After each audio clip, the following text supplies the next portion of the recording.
Bom dia a todos. Que Jesus possa, com a sua vibração de amor, estar conosco nesta manhã, através desses mentores amigos, abnegados, que estão sempre conosco, nos ajudando, nos amparando.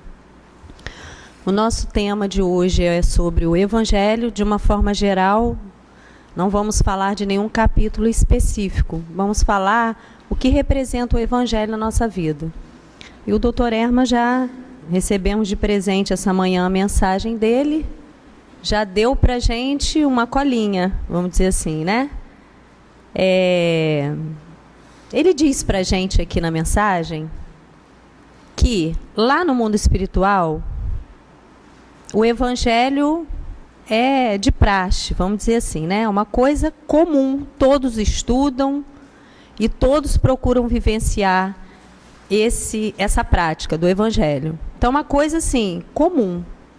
Então, ele dá um recado para a gente, porque se a gente não começar a se inteirar do Evangelho, quando a gente chegar lá, a gente vai ter dificuldade. Foi isso que eu entendi na mensagem. Não sei se vocês entenderam a mesma coisa. Olha só. Então, ao mesmo tempo que é um aconchego, é um alerta. Para nós do mundo espiritual, estudar esse livro é o mesmo que nos prepararmos para a convivência com os espíritos que sofrem. Então, é uma coisa comum, todos nós sofremos. E lá, nesse trabalho imenso que os espíritos fazem, precisamos estudar o Evangelho. E, ao mesmo tempo, aqueles que vão reencarnar. Então, lá, eles estão no trabalho direto, fazendo isso com o maior carinho, com o maior amor. É uma coisa normal. E ele chama a atenção, que é o roteiro seguro para nós aqui também, na nossa vivência diária. Nas nossas atribulações, na nossa vivências, nas nossas dificuldades, quem vamos seguir?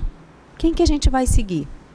Em que a gente vai pedir um conselho? Porque nem sempre, quando estamos com uma atribulação, a gente tem uma pessoa ao nosso lado, a pessoa que vai falar aquilo que a gente precisa no momento certo. E o Evangelho é esse amigo, é esse consolador, é esse afago que os Espíritos nos dão de presente.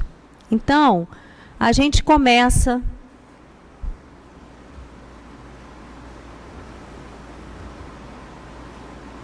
o estudo de hoje falando do seu nascimento, né?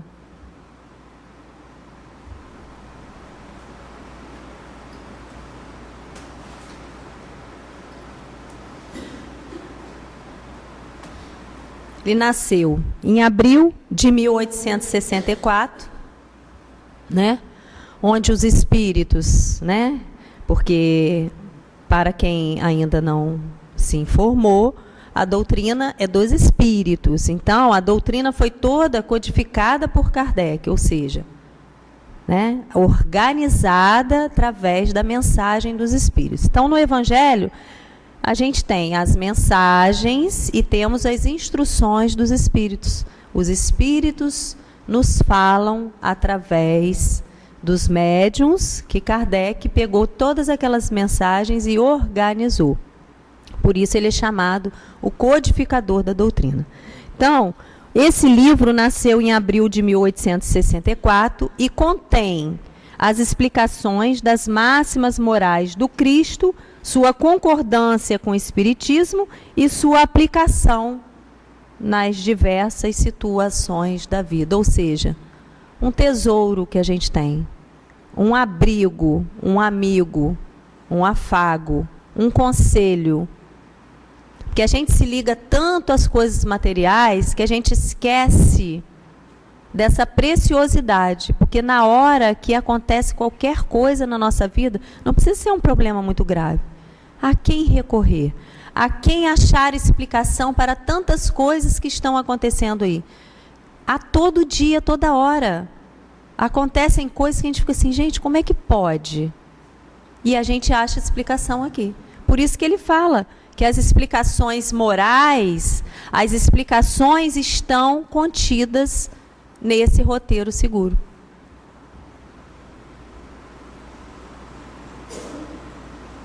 Diante desse código moral divino, a própria incredulidade se inclina.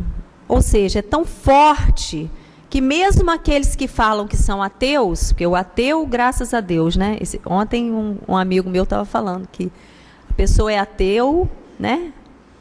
E fez algumas considerações sobre Deus. Ué, se é ateu, então falei, ateu, graças a Deus, que a gente, né, costuma falar assim. Então, a própria incredulidade se inclina.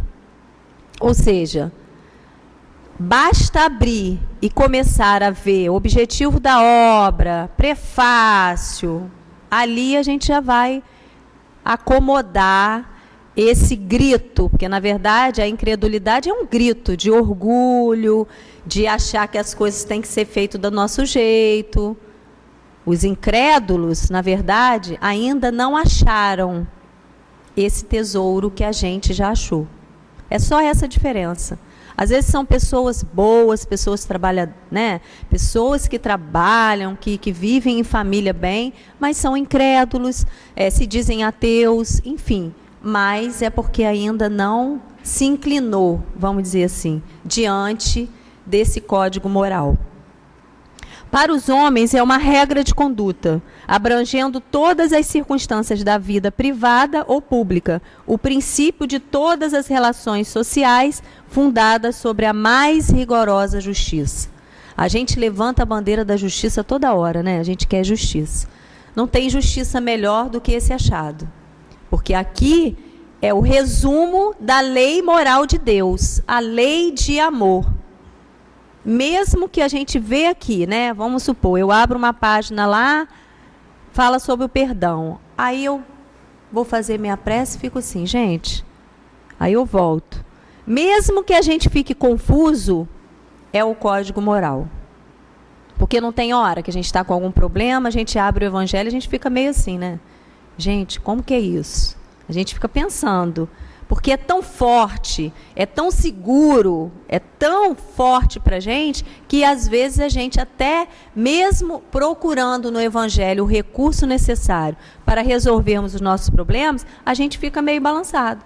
De tão forte que é a lei. A lei de Deus, a lei moral. Você pode ver quando a gente vai chamar a atenção de um filho, por exemplo. Aquilo balança. Por quê? Se você tiver imbuído da verdade, do amor, porque às vezes você tem que dar uma bronca, mas você está com sentimento de amor, querendo que ele siga o código moral.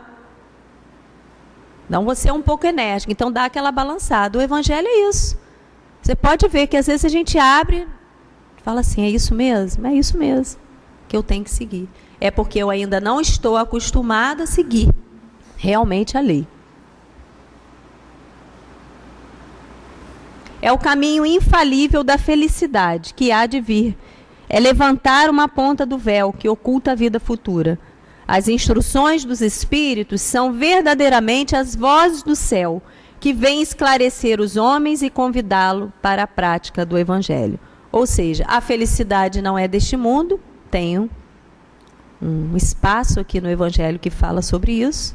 E essa felicidade que a gente tanto almeja é a felicidade real. Qual é a felicidade real?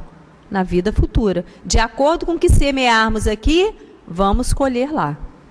Então, essa felicidade, quando a gente vive de acordo com a vida futura, pensando na continuidade da vida, na imortalidade da alma, a gente já vive diferente. A gente já está se aproximando um pouco do que a lei fala para a gente, a lei moral. E aí, não vamos encontrar de pronto essa felicidade na vida futura, mas já iniciamos, como o doutor Erma falou aqui na mensagem. Se a gente já começar, a gente vai chegar lá e vai se inteirar do assunto. Já pensou? A gente chegar numa assembleia, todos estão falando uma coisa, e fala assim, gente, o que eles estão falando lá? Eu não sei o que eles estão falando, não.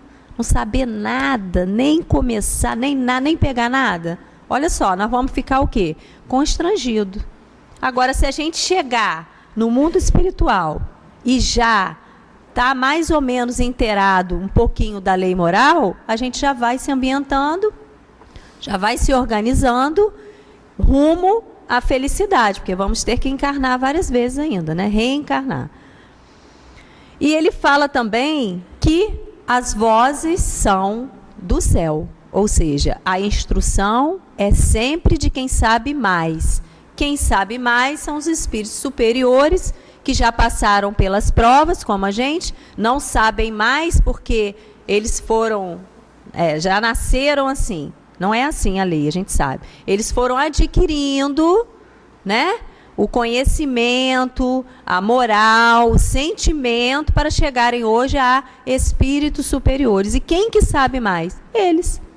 Quem que a gente vai pedir o conselho? São eles. Quem que a gente vai pedir orientação? A eles. Então, são as vozes do céu, para que a gente possa promover o melhor presente que a gente possa dar a gente mesmo, que é a reforma íntima. Se a gente conseguir fazer isso na encarnação, já estamos nesse caminho da felicidade. Se a gente conseguir se equilibrar diante de uma tribulação, a gente já está a caminho. Se a gente conseguir vir uma pessoa totalmente desequilibrada, totalmente com conflitos, a gente procurar se acalmar e dar um bom conselho, que seja uma boa palavra, a gente já está no caminho. Porque às vezes também a gente cobra demais da gente. Quando a gente lê o Evangelho, fala assim, mas isso aqui eu não consigo fazer ainda. Mas você já está a caminho. Você vai conseguir.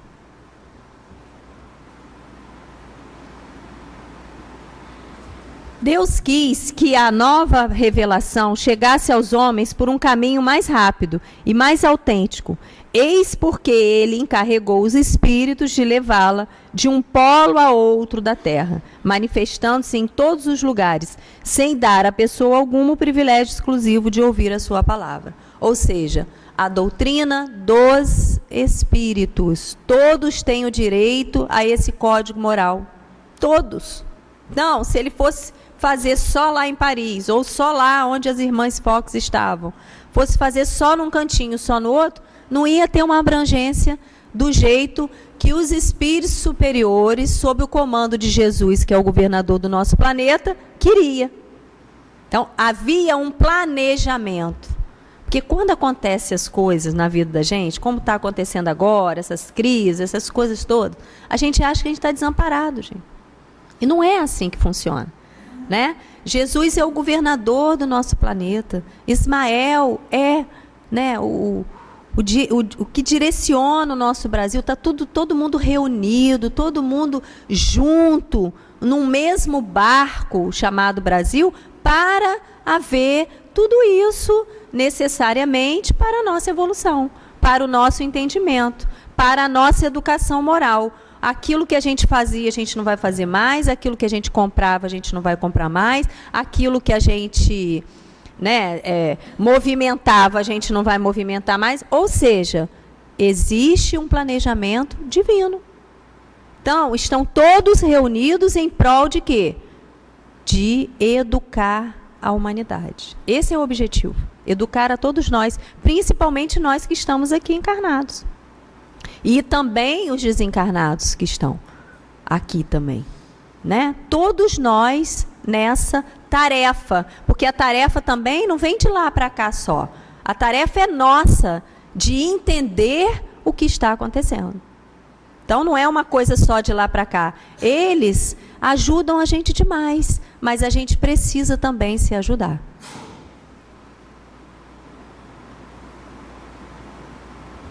Bom, então o primeiro capítulo, não vim destruir a lei, mas cumpri-la. A ciência e a religião são as duas alavancas da inteligência humana. Uma revela as leis do mundo material, ou seja, a ciência, e a outra as leis do mundo moral, que fica esquecida muitas vezes pela gente. São as duas asas do progresso. Como é que um passarinho vai voar se tiver uma asa só? Capenga, próximo a cair. Então, são as duas asas para que a gente possa ter a liberdade verdadeira, o livre-arbítrio verdadeiro. Eu tenho que me equilibrar. Quantos homens de ciência sabem muito mesmo, estudam, se dedicam, são pessoas importantes. Olha só, se não tivesse a ciência, como que a gente ia fazer? Mas, às vezes, não tem a outra asa, que é a moralidade, que é o código moral do Evangelho. São chegados os tempos em que as ideias morais devem se desenvolver para que se realizem os progressos que estão nos desígnios de Deus. Então, é a hora, é o momento da gente acordar para a realidade da vida e para o código moral divino, que a gente tem que ter no bolso. Na verdade, ele já está inserido na nossa consciência, mas a gente tem que ir despertando esse código aos pouquinhos. Meu reino não é deste mundo. Meu reino não é deste mundo, onde todos os seus ensinamentos se referem à vida futura, à realeza de Jesus, nascida do mérito pessoal, ou seja, tinha uma moral elevada. Ponto de vista: a fé na vida futura tem consequências imensas sobre a moralização dos homens, visto que ela muda completamente o ponto de vista sobre o qual eles encaram a vida. Então, gente, é essa visão diferente de vida. O ponto de vista é o quê? Eu vou viver no mundo sem ser do mundo. Eu não pertenço a esse mundo. Eu estou aqui encarnado para aprender no meu objetivo da encarnação, de vocês também. Então, eu tenho que aprender, eu tenho que me ajustar à lei. E a lei está onde? Está aqui. Então, eu fico exprimida. É a família, são os amigos, mas qual é o meu objetivo? Qual é o meu foco? A vida futura. Então, eu tenho que aprender ao máximo para quando chegar lá, eu não tenho que aprender, começar a aprender. Eu tenho que aprender aqui. Não é quando eu chegar lá que eu vou começar a aprender, né? Há várias moradas na casa do Pai, ninguém fica abandonado. Várias moradas na casa do Pai. A casa do Pai é o universo. As diferentes moradas são os mundos que circulam no espaço infinito e oferecem aos espíritos encarnados locais apropriados ao seu adiantamento. Escolas divinas, escolas, universidades, hospitais, né? Salão de reunião, como esse aqui, plano espiritual. Quando a gente dorme, a gente vai para lá. Quando a gente vai fazer a nossa prece noturna, a gente deve pedir: Senhor, não deixa eu ficar por aí, não. Me leva para um centro de estudo desse, para eu estudar, para eu poder aprender, para eu ouvir uma palestra, né? Porque às vezes a gente vai dormir meio tenso, meio atribulado. Vamos embora, vamos trabalhar. Porque a gente dorme, né? Só o corpo. E a gente vai estudar, aprender, ver exemplos, ver as palestras, os estudos. Quanta coisa tem para a gente aprender ainda.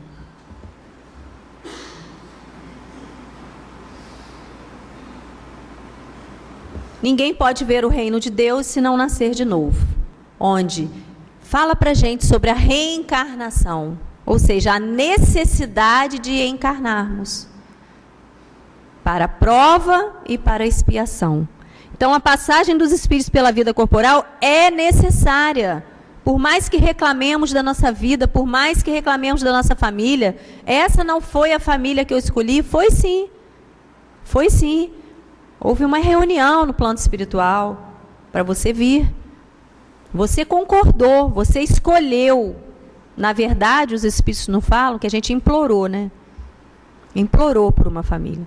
E é essa mesmo, não é outra não, é essa que você está. Então, a necessidade da vinda. Temos necessidade de passar pela vida material. Com a ajuda de uma ação material, os desígnios que Deus lhes confiou à execução. Ou seja, no meu objetivo, dentro da minha escolha de provas, eu tenho determinadas situações a passar. Eu tenho que reencarnar. Eu tenho que passar pelo corpo material para eu poder aprender. Passar pelas dores, sim. Pelos sofrimentos, sim, e pelas alegrias, porque não só temos dores, temos alegrias, temos muitas experiências boas na vida da gente, onde a gente vai crescendo, onde a gente vai aprimorando. Esse é o foco, aprimoramento sempre. Bem-aventurados os aflitos, é o maior capítulo do Evangelho, é o capítulo que tem mais itens, que fala, né, sobre o sofrimento, só que ele abre esse capítulo falando sobre a justiça.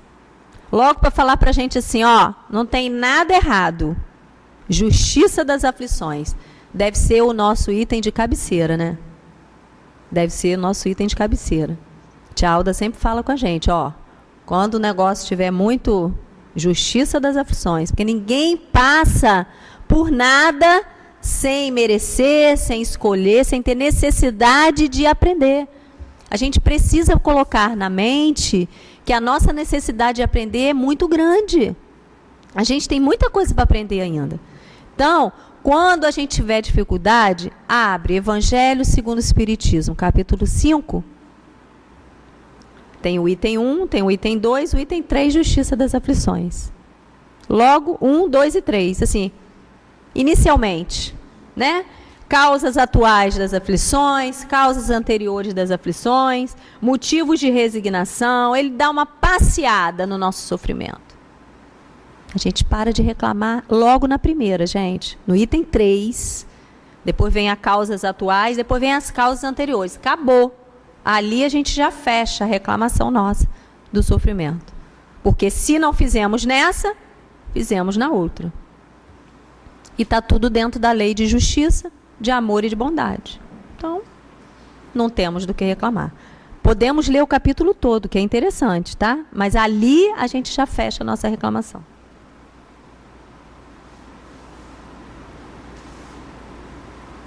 Aí ele dá um colinho para a gente no Cristo Consolador, né? Porque o Evangelho tem isso, tem umas bronquinhas, né? Tem um colinho, tem hora que ele fala sério, aquela coisa assim dura de ler, aí eu tenho que reler, enxugar a vista e ler. Chama a atenção para a obediência à lei. Sem obediência à lei, vai ser difícil a gente afagar o nosso coração. Que a gente quer o consolo, quer o afago, mas a gente não obedece à lei, como é que vai ser isso? Os sofrimentos são como crises salutares que trazem a cura, a depuração, que assegura a felicidade nas existências futuras. Ou seja, sempre que passa... Gente, volta lá num sofrimento lá que eu tive lá. Aí a gente fica assim, gente, é isso mesmo. Eu tinha que passar por isso mesmo. Porque se eu não passasse por esse determinado sofrimento lá atrás, hoje eu não estaria com determinadas situações assim, assim, assim. É só a gente analisar. Não tem nada errado. Mas a gente, quando está na turbulência do sofrimento, a gente não pensa assim. Mas volta, dá uma voltinha lá no passado. Esse sofrimento, assim, assim, assim, assim, foi necessário. Né? Eu consegui me resignar mais, eu consegui ficar mais calma, eu consegui aprender, eu conseguia não julgar os outros, que é coisa que a gente faz muito. Consegui dar uma freada nesse espírito turbulento que sou eu. Estou nesse corpo mansinho assim, mas consegui dar uma freada. Então, tudo é aprendizado. Depois vem os pobres de espíritos, que têm puro coração, os que são mansos e pacíficos e misericordiosos, ou seja, as bem-aventuranças. Aí já começa a parte das bem-aventuranças, ou seja, você vai receber de acordo com o que você der. Ou seja, bem-aventurado o pobre de espírito, humilde. Pobre de espírito, que significa humildade. Quanto mais eu tiver humildade, até para aprender, nós temos que ter humildade. Se eu estou na encarnação para aprender, eu tenho que ser humilde. Então, se eu não sou humilde, eu estou contrário à lei. Aí eu vou sofrer. É matemática, gente. Ó, rapidinho a regra. Bem-aventurados os que têm puro coração. Se eu já olho o meu irmão com o olho mau, o olho impuro, que o nosso olho é impuro, a gente olha e já julga. Essa é a nossa realidade hoje, uns mais, outros menos, né? Mas essa é a nossa realidade. Então eu quero o quê? Às vezes não tem nada a ver com aquele julgamento que eu fiz, mas eu já julgo, pronto. Ó, isso aí deve ser isso, isso, isso, isso. Bem-aventurados os que têm o coração puro. Ele chama a nossa atenção. Os que são mansos e pacíficos, os que são misericordiosos, os que agem com indulgência, reconhecendo o estágio evolutivo do outro. O outro está fazendo aquilo ali ainda porque ele está nessa condição. Eu não preciso, né, chegar e dizer que ele está certo, ou fazer aquela coisa toda. Eu vou compreender. O Evangelho é isso, nos dá a compreensão. Às vezes eu não tenho nada para fazer, mas eu posso fazer uma oração. Às vezes eu pego o outro num erro, numa discórdia, numa briga, numa cólera, enfim. Seja qual for a situação, eu posso fazer uma prece. A prece, gente, mental. O que será que está acontecendo ali? Não, eu já fico julgando, eu já quero saber o que está acontecendo, aí eu me envolvo na briga, aí... Bem-aventurados os que são misericordiosos. Então, as bem-aventuranças é, a metade do Evangelho, assim, no eixozinho do Evangelho, todas essas bem-aventuranças, dizendo para a gente que a regra de conduta, como devemos agir diante das situações da vida. O retratinho do Chico Xavier é para a gente seguir o exemplo, né?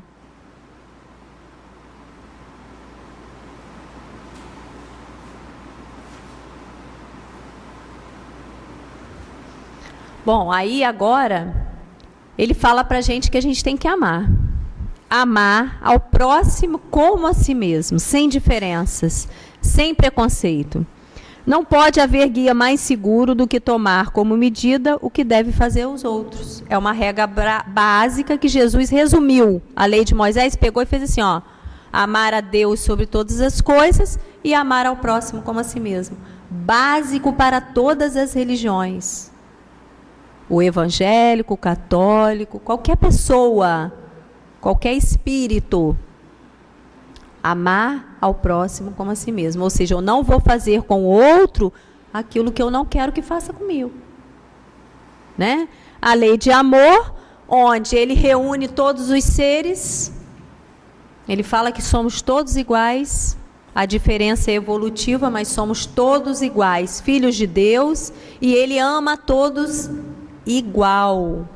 Tem aquele que está cometendo erro, então ele não vai ser olhado, ele não vai ser ajudado. Não, pelo contrário, às vezes ele vai ser mais ajudado porque ele está no erro, mas ele é humilde, ele tem várias circunstâncias da vida dele, então ele vai ser resgatado, ele vai ser ajudado. E às vezes nós que estamos no orgulho de não pedir, de não mostrar o que somos ainda, até para a gente mesmo, temos dificuldade de fazer essa religação com o Pai através da lei do amor. A lei do amor é um item enorme do Evangelho, onde fala para a gente, olha só, está todo mundo igual, estágios evolutivos diferentes, mas todos pertencem a essa lei maior, que é de amor. Então, ele convida a gente ao amor. E, para amarmos, temos que nos livrarmos do egoísmo. O egoísmo atrasa o progresso moral. Quanto menos egoístas formos, mais a gente vai desenvolver o amor que já está em nós. Que a dificuldade para a gente entender é que a gente acha que as coisas vêm de fora. E não vem de fora, vem de dentro. Deus colocou em cada criatura a sementinha do amor. Essa sementinha tem que desenvolver. Para desenvolver, temos que banir o egoísmo. E amar os inimigos é forte. Esse capítulo é bem forte. Começa o capítulo dizendo que a gente tem que retribuir o mal com o bem. Aí a gente já começa, já fecha o livro, Já desanima, Bom, o mal que estão me fazendo, eu tenho que retribuir com o bem, é isso mesmo? É isso mesmo. Aí ele já vai colocando, retribuir o mal com bem. Fala pra gente que às vezes essa devolução é questão do ponto de honra. Porque se ele me fez o mal, eu tenho que dar o troco. Não é isso? No mundo material, no mundo que vivemos. Como é que é essa questão? Mas você não vai lá, aí aciona o nosso orgulho, que é o ponto de honra. Você não vai fazer nada. Então, antes do ponto de honra, ele bota retribuir o mal com o bem. Para a gente poder ir entendendo. Quando a gente abrir o Evangelho, que a gente fala assim, para aí. Isso aqui, a gente volta. Porque o Evangelho tem uma sequência. Olha só, isso aqui é claro. Se a gente for ler o ponto de honra primeiro que a gente não vai se enxergar como orgulhoso. Já começa por aí, que o ponto de honra é orgulho puro. Eu tenho que dar o troco àquele que me fez o mal. Se eu não entendi aqui, então eu volto ao item anterior, que é retribuir o mal com o bem. Tudo na sequência exata para que a gente tenha uma moralidade efetiva. Precisamos desse emprego, gente, desse concurso moral. Quanto acontece na vida da gente por falta de moral, moralidade, por falta de evangelho, por falta de entendimento. Às vezes uma coisinha à toa, um detalhe, a gente vai lá e tropeça, por conta do detalhe. A vingança, o ódio, o duelo, que são os sentimentos, além do orgulho, que movem a gente a sempre devolver, a sempre estar atacando e achando que os outros nos atacam. Porque às vezes não estamos atacando. Somos aparentemente mansos e pacíficos, aparentemente. Mas estamos sempre achando que o outro está fazendo mal para a gente. Está me perseguindo. Está fazendo uma coisa errada comigo. Sempre achando. E isso é questão de moral, é questão de sentimento, é questão de revisão de valores. E não tem psicólogo melhor do que o Evangelho.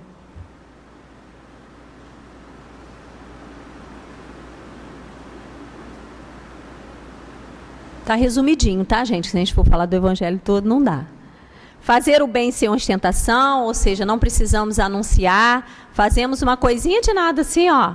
Aí, uma trombeta desse tamanho. Olha, eu fiz, ajudei, fui lá na casa tal, não sei o quê, levei alimento, fiz isso, fiz aquilo, anunciando tudo, né? O óbolo da viúva, como exemplo para a gente, que aquele pouquinho representa muito. Na balança divina, o peso é o sentimento, né? É o desejo realmente de ajudar, porque muitos ajudam para poder mostrar que estão ajudando, e esse peso, aqui pode ter um peso legal, mas lá no mundo espiritual, quando bota na balança, nem mexe. Então, o óbolo da viúva representando para a gente esse peso específico no mundo espiritual. É diferente. A mesma coisa a bagagem que a gente leva. A bagagem que a gente leva é a bagagem moral. Quem conseguiu seguir o roteiro direitinho, está com a mala cheia. Quem não conseguiu vai chegar de mala vazia, né? Honrai vosso pai e vossa mãe, um capítulo também importante, né?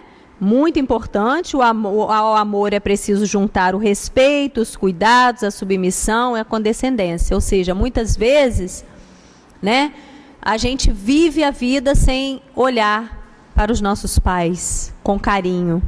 Com esse carinho que ele nos diz, ou seja, releva, né?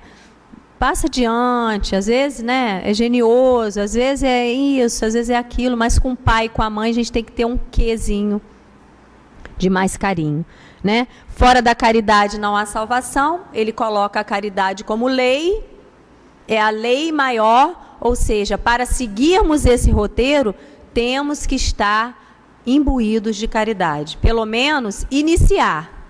Se a gente ainda não conseguir fazer a caridade total, porque existe a caridade material e a caridade espiritual, a gente começar. Porque senão vamos chegar lá com dificuldade, porque a caridade é a regra básica. Então a gente vai ter dificuldade nessa nossa passagem, nesse nosso viver, nesse nosso... Eu falo de vida futura, gente, é o futuro, é o envelhecimento, é o desencarne, o futuro é tudo junto. Porque hoje eu estou jovem, amanhã eu vou estar de idade, então eu tenho que ter caridade, porque amanhã, daqui a pouco, eu estou naquela situação que o outro está, e tudo, né, de acordo com a nossa convivência. Então, esse olhar de caridade...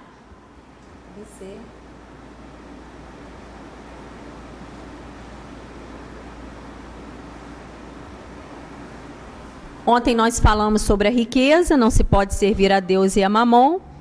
Ensina que o homem não deve abusar dos recursos, ou seja, a riqueza não é mérito, não é privilégio, A riqueza é um recurso que Deus nos dá para utilizarmos. Como que nós vamos utilizar? Para o bem, no aprendizado do código moral também. E o pobre, a mesma coisa. E o rico, a mesma coisa. Tudo são recursos que Deus empresta, né? Então a gente não pode seguir só a Mamon, que representa a riqueza, e também não só a Deus, se enclausurar ali na ideia. Temos que ter o equilíbrio. Sede perfeitos, a porta estreita, reconhece o cristão pelas suas obras. Não separeis o que Deus juntou, falando sobre o divórcio, é um capítulo pequenininho, talvez o menor do Evangelho, né, que fala só sobre o casamento e sobre essa coisa do divórcio. Ou seja, aquilo que não se uniu pelos laços do amor, automaticamente, pela lei de amor mesmo, que a lei é de amor, se desfaz. Então, se não teve uma intenção, né, um sentimento, uma real vontade de viver e de aprender juntos, aquilo se desfaz. Não tem o laço de união.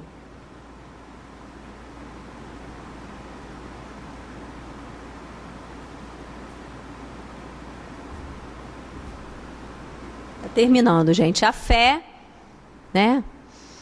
A fé que está ligada à intenção e Deus deposita em todas as coisas. A fé é o nosso remédio, é o nosso pensamento diário, vamos dizer assim. Se não tivermos fé e esperança, a gente tem caridade, a gente tem convivência, mas não temos a gasolina do carro, vamos dizer assim, né? A fé é aquela que a gente levanta, obrigado, Senhor, porque eu cheguei ao corpo, porque aí eu começo a movimentar recursos para eu viver aquele dia no aprendizado.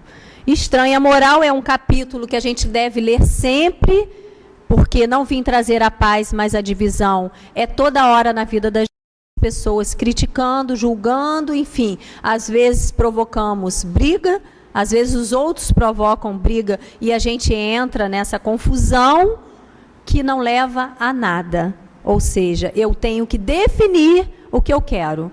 Eu quero ir para o grupo espírita toda sexta de manhã, ótimo, beleza, vou estudar o Evangelho.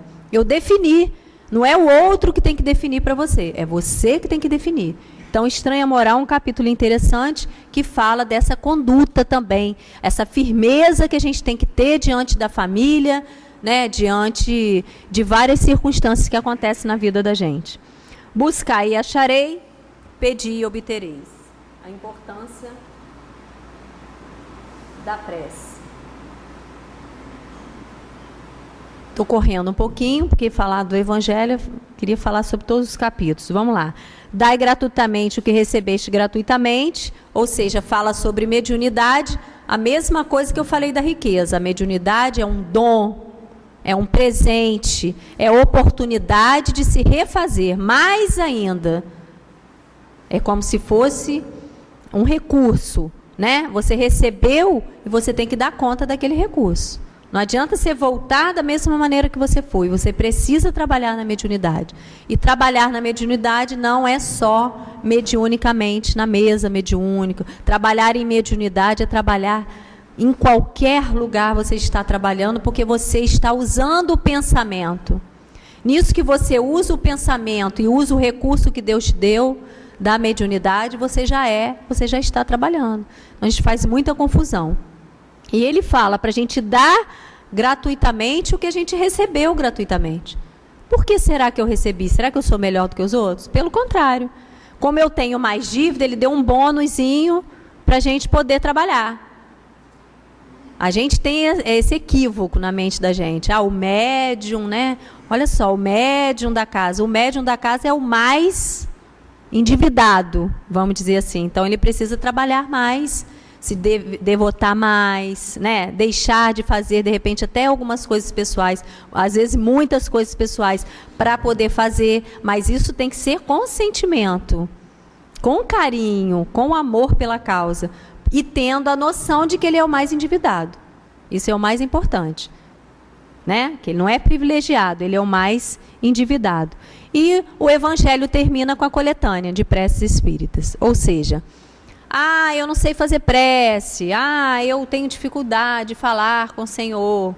Olha só, falar com o Senhor é tão bom que a gente pode falar o que a gente quiser, né? Com Ele, só nós e Ele ali fazendo a prece. Mas tem pessoas que têm dificuldade. Então vamos lá, capítulo 28, último capítulo, tem preces de todas as maneiras. Preces para os que desencarnaram, para os doentes, prece para si mesmo. Às vezes eu estou tão enjoado, tão atribulado, que eu não consigo fazer uma prece. Vou lá, prece para si mesmo. Tá bom, gente? Então, que possamos levar esse código divino para a nossa vida diária, possamos cair, levantar, porque a gente ainda não faz nem a metade do que está escrito aqui, né? Nem a terça metade, mas a gente está no caminho. Escolhemos estar aqui nessa manhã estudando o Evangelho. Isso já é um passo importante. Que Jesus possa estar conosco neste final de semana, no dia de hoje, acalentando os nossos corações. Que assim seja.